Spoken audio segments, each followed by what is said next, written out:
அமரன் திரைப்படமானது வெளியாகி கிட்டத்தட்ட ஒரு மாதம் ஆகியிருக்கு. 30 நாளைய வசூல் எவ்வளவு அப்படின்ற தகவலானது வெளியாகி இருக்கு. கோலிவுட்டே சும்மா அதிர விட்டுருக்கு அப்படின்னு தான் சொல்லணும். என்ன நடந்திருக்கு அப்படின்றத பத்தி டீடைல்டா பார்க்கலாம். 2024 ஆண்டு வெளியான சிறந்த திரைப்படங்கள்ல ஒண்ணுதான் அமரன் திரைப்படம். சிவகார்த்திகேயனோட சினிமா கெரியர்லயே அதிக வசூலை எட்டின திரைப்படமாகவும் அமரன் மாறி இருக்கு. வீர மரணம் அடைஞ்ச இந்திய ராணுவ மேஜரான முகுந்த் வரதராஜனோட வாழ்க்கை வரலாறு அடிப்படையாக கொண்டுதான் இந்த படமானது உருவாக்கப்பட்டிருக்கு. இந்த படமானது தீபாவளி பண்டிகையை முன்னிட்டு அக்டோபர் 31ஆம் தேதி கோலாகலமா வெளியானது. இந்த படத்துக்கு மக்கள் மத்தியில் நல்ல வரவேற்பு கிடைச்சதுனால படத்தோட வசூலுமே நாளுக்கு நாள் அதிகரிச்சது. இந்த ஆண்டிலேயே ஒன் ஆஃப் தி பெஸ்ட் பிலிமா மாறி இருக்கு. இந்த நிலையில தான் படம் வெளியாகி 30 நாட்கள்ல பாக்ஸ் ஆபீஸ்ல எந்த அளவுக்கு வசூல் வேட்டை நடத்தியிருக்கு அமரன் திரைப்படம் அப்படின்ற தகவலும் வெளியாகி இருக்கு. இந்த படத்தின் மீதான பாசிட்டிவ் ரிவ்யூஸ் வரதுக்கு அதிக காரணம் அப்படின்னு பார்த்தோம்னா சிவகார்த்திகேயன் பயங்கரமா ஹார்ட் ஒர்க் பண்ணியிருக்காரு. அது இந்த படத்தை பார்க்கும் போதே தெரியும்.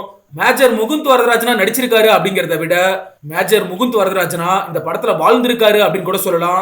அதை விட முக்கியமா சாய் பல்லவியோட நடிப்பு எல்லாராலையுமே பாராட்டப்பட்டிருக்கு.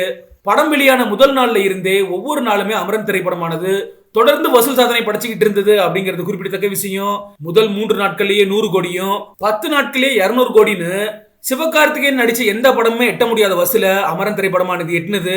இந்த நிலையில தான் 300 கோடி வசூல கடந்திருந்த அமரன் திரைப்படமானது இப்ப 30 நாட்கள்ல மொத்தமா 325 கோடி வரைக்கும் வசூல ஈட்டி இருக்கு அப்படின்னு சொல்லி பாக்ஸ் ஆபீஸ் வட்டாரங்கள் தெரிவிக்கிறாங்க. இந்த ஆண்டு வெளியான தமிழ் திரைப்படங்கள்லயே அதிக வசூல் செஞ்ச திரைப்படம் அப்படின்னா கோட் தான். இப்ப 2ஆம் இடம் பிடிச்சிருக்கு சிவகார்த்திகேயனோட அமரன் திரைப்படம் அப்படிங்கிறது குறிப்பிடத்தக்க விஷயம்.